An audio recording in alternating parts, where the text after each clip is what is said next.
Sailor Man. I'm Popeye the Sailor Man. I'm strong to the finish, cause I eat my spinach. I'm Popeye the Sailor Man. Well, blow me down. We're tiny, we're toony, we're all a little loony. And in this cartoony, we're invading your TV. Might solve a mystery or rewrite history. The death loop. Pokemon, gotta catch 'em all. I'm going to follow through. You keep feeling how we feel. Pokemon, gotta catch 'em all. Gotta catch 'em all. Pokemon. Welcome back, everyone, to another episode of Adam the Movie Guy. I'm your lovable, unhinged host, although for this episode, I'm taking off my movie guy hat and putting on my cartoon guy hat. You guys can't see what I'm doing right now, but I'm literally putting on another hat for effect. So this episode, I am Adam the cartoon guy, but don't worry, I'm just as insane as I always am. On this episode, I will be giving my list of the top 10 most important cartoons ever made. Now, what I mean by that is that the cartoons on this list won't be ranked by how much I love them personally or how popular they are. I'm ranking them by how important they were to pop culture, how influential they were to other works in entertainment in real life, and what overall impact they have made by existing. Now, note, for this list, I will only be naming television cartoons and not animated films. That could be its own separate list in the future. This is going to be a fun one, so everybody grab a bowl of your favorite cereal, turn up the volume, and go back in time to when you were a kid watching your favorite cartoons, because that's the kind of mood I want to have for this episode. So, let's get started. At number 10 is Dragon Ball.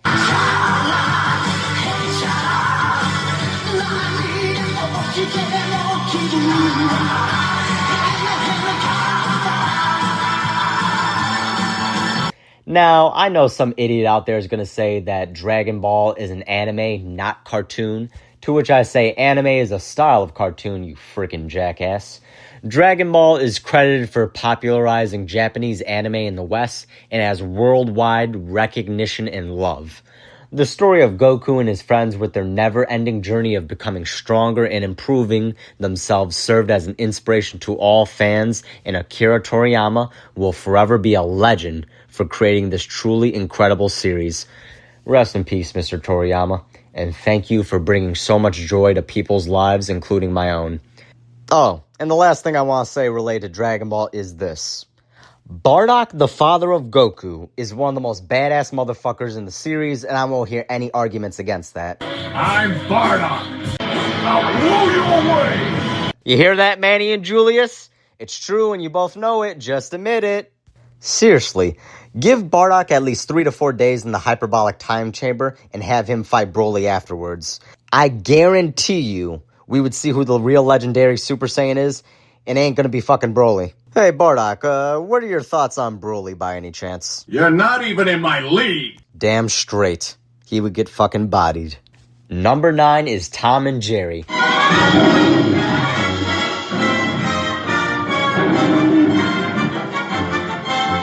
Now, these two characters are the definition of waking up and choosing violence. Every single short that they did, they were beating the living hell out of one another, and every cartoon show that features slapstick violence owes a bit to these two. I could just hear Tom's iconic scream of pain right now in my head. Fun fact, that scream is actually one of the creators of Tom and Jerry, William Hanna. So every time you hear that iconic scream, it's actually the creator. Number 8 is the Disney cartoon shorts.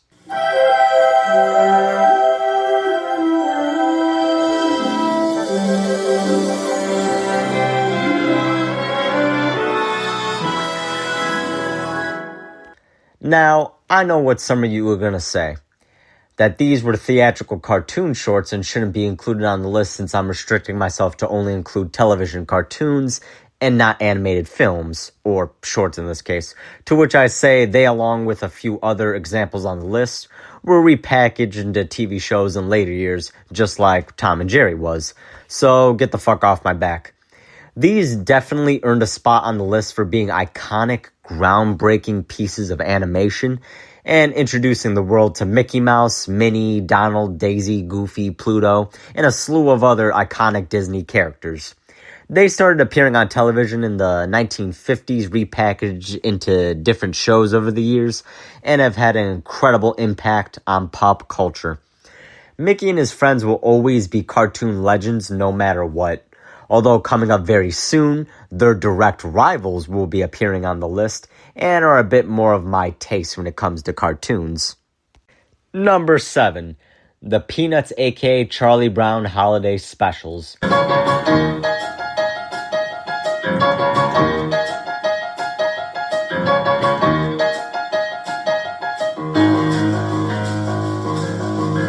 Now, I know most people out there listening are running their mouths right now saying those were animated specials, not a TV show.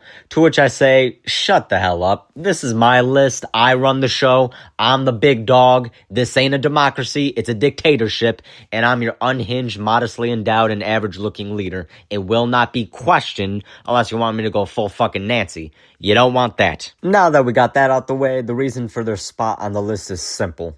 The impact that Charlie Brown has with animated holiday specials on television can't be forgotten and are still watched every holiday and will continue to be a tradition in many households around the world. That alone earns them that spot on the list. Number 6. Ooh, I love this one. The Merry Melodies, aka Looney Tunes shorts.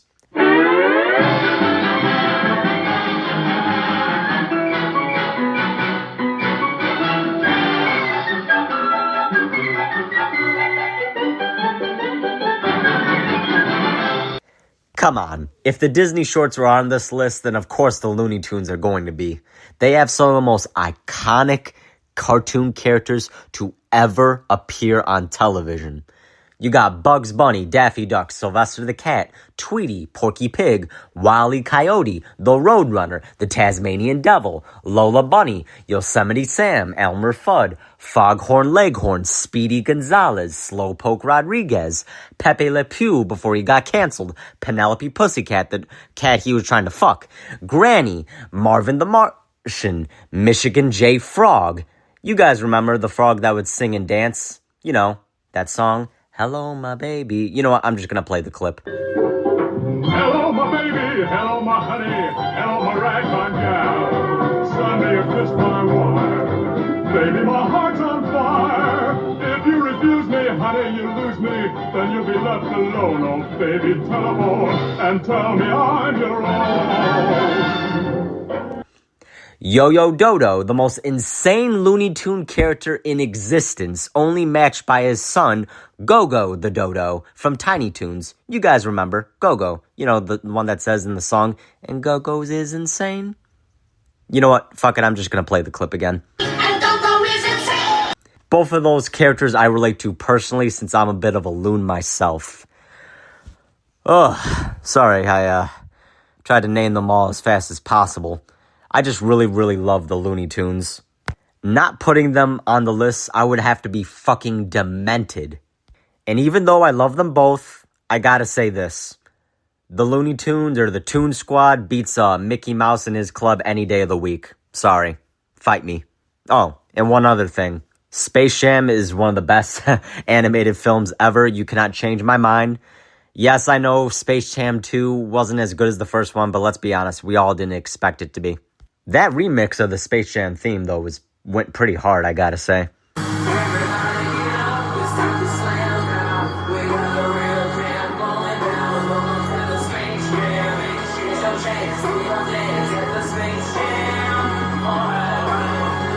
Number 5, The Jetsons.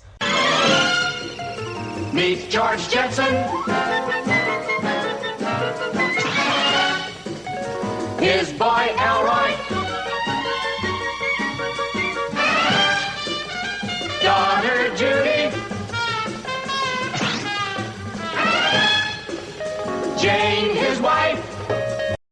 This show was so important in shaping and how we as a society picture the future in our heads and how we depict it in later works that came about over the years when it came to entertainment or even aesthetics of technology. The Jetson family themselves are such a lovable family, and the 1960s vibes you get watching the show, particularly in its first season, are just so charming.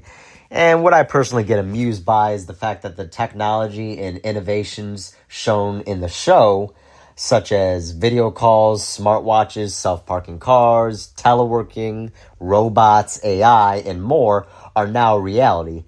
The Jetsons' view on such a idealistic, tech-heavy future is just permanently ingrained in pop culture and personally in my heart. Number 4, SpongeBob SquarePants. Are you ready, kids? Aye, aye, Captain! I can't hear you. Aye, aye, Captain! Oh, who lives in a pineapple under the sea? SpongeBob SquarePants! SpongeBob SquarePants, SpongeBob SquarePants, SpongeBob SquarePants, SpongeBob SquarePants.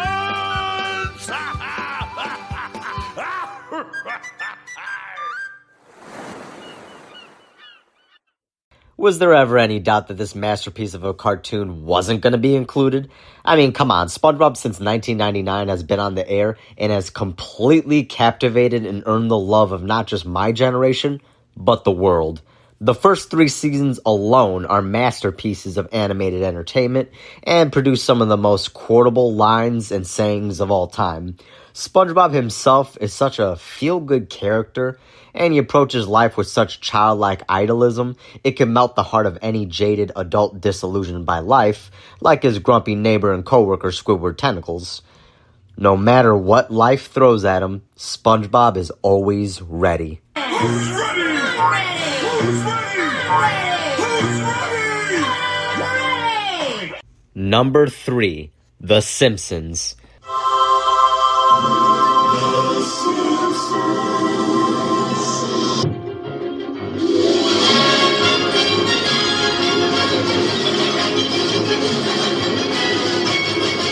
What really needs to be said about The Simpsons? I mean, they are a crowning achievement in entertainment and proof that God exists in this crazy, fucked up world.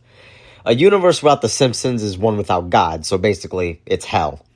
The Simpson family and the wacky townspeople from Springfield have brought so much laughter into this world and took pop culture by storm. They had a very humble start as cartoon shorts on the Tracy Ullman Show back in 1987, before debuting their own show in 89. Since then, The Simpsons completely dominated TV with their biting satire of American families and small towns, earning the love of everyone, and Homer Simpson's trademark catchphrase, "Dough," is in the Oxford Dictionary. Yeah, you heard that right. Homer Simpson's most famous catchphrase is in the fucking dictionary. Here's a 13-second compilation of Homer saying it. Take a listen to it.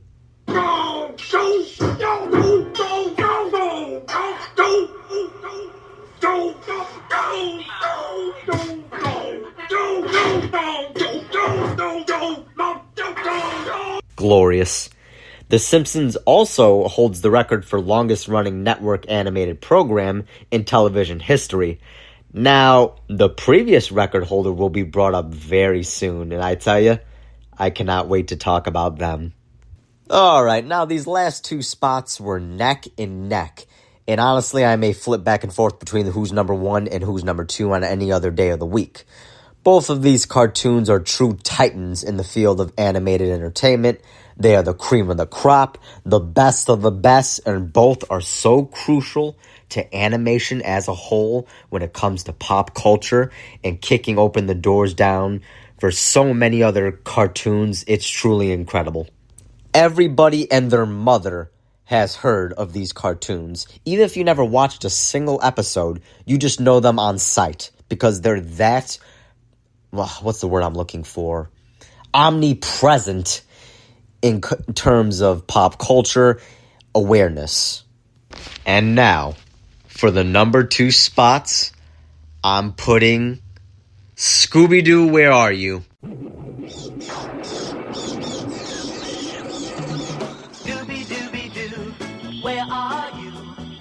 got some work to do now. That's right, Scooby-Doo, where are you? My God, the amount of love I have for this cartoon as well as the number one pick are off the freaking charts. Personal love aside, Scooby-Doo is a juggernaut that is still going strong to this day. Their first series, debuting back in 1969, changed the game and introduced so many mystery tropes into fiction that are still used to this day, and it also introduced some of the most iconic villains in entertainment history. Hell, every single member of the Scooby Gang is an icon, and yes, that includes a member of the gang that gets so unfairly shit on that it boils my fucking blood to this day when he's either outright ignored or mistreated, and that is Scrappy-Doo, nephew of Scooby. I am sick to death of the Scrappy hate that I personally want to scream at the motherfuckers at Warner Bros. Creative, the team in charge of the franchise, since they themselves have perpetuated this ridiculous Scrappy-Doo hate, such as making him the fucking villain of the Scooby-Doo live-action movie and taking shots at him in later animated shows like that bullshit joke they did in Mystery Incorporated and that bullshit that was the season 2 of the Velma show by making him a fucking monster in the final big bad of the season. Ugh, God, I'm sick of these fucking pricks with the oh my God, I can't even think straight. Scrappy-Doo hate. I'm just getting triggered to thinking about this shit. I need to calm down. So, the thing to take away from this entry is this. Scooby-Doo, Where Are You? Is a gold standard when making a cartoon, and justice for Scrappy. And now, everybody, we're on the last entry in the number one pick. So I got one question for you guys. Are you ready? This cartoon is the single most important cartoon show that so many others are indebted to and wouldn't be around if this one did not exist. It is truly glorious and deserves every single praise it gets and will forever be in history as one of the greatest achievements in animation. Can I get some music before I reveal the number one spot, please? Oh, hold on, I'm in charge of that. Give me 1 second.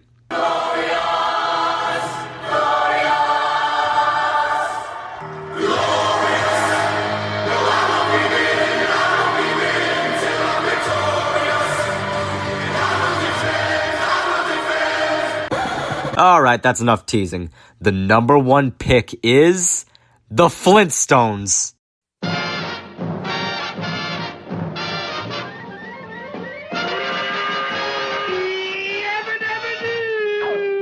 Flintstones, meet the Flintstones. They're the modern Stone Age family.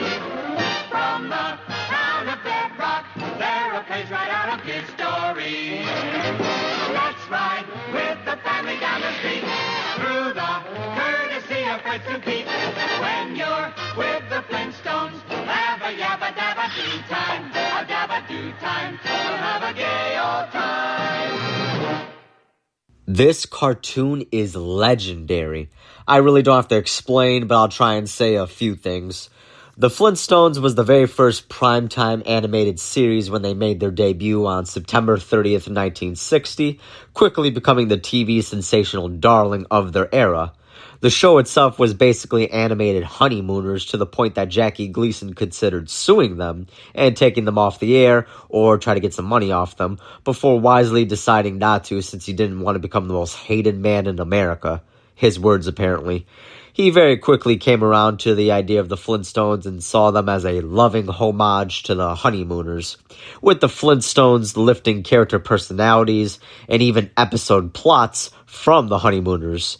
Now, I mentioned earlier that the Flintstones was the first primetime animated sitcom. When they hit the big time in popularity, they opened the floodgates for so many cartoons to earn their spot, and so many heavily inspired series started popping up in their wake. With The Simpsons, Family Guy, American Dad, King of the Hill, Futurama, Bob's Burgers, each greats in their own rights, all owe the Flintstones their existence. Every primetime sitcom or adult-style cartoon should be kissing the ring of Fred Flintstone since he is the Don of cartoon sitcom main characters. Matter of fact, you know what? Here's 30 seconds of the Godfather theme from the PS3 video game when you create your own character and you become the Don of the Corleones at the end of the game. I highly recommend it, by the way. Now, while listening to the theme, picture every single major sitcom cartoon character lining up to kiss Fred Flintstone's ring.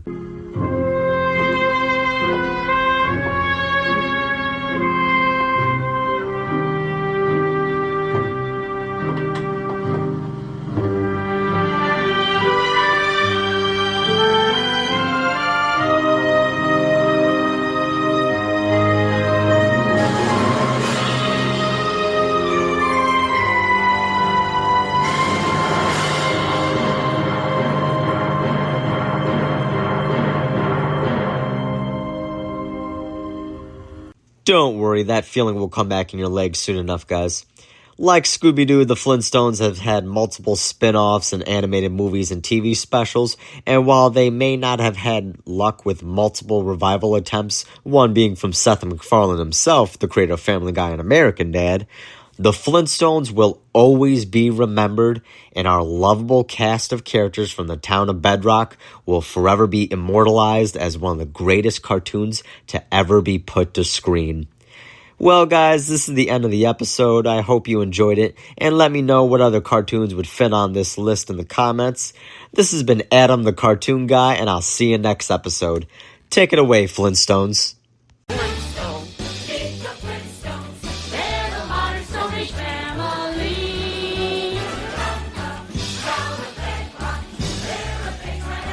Story.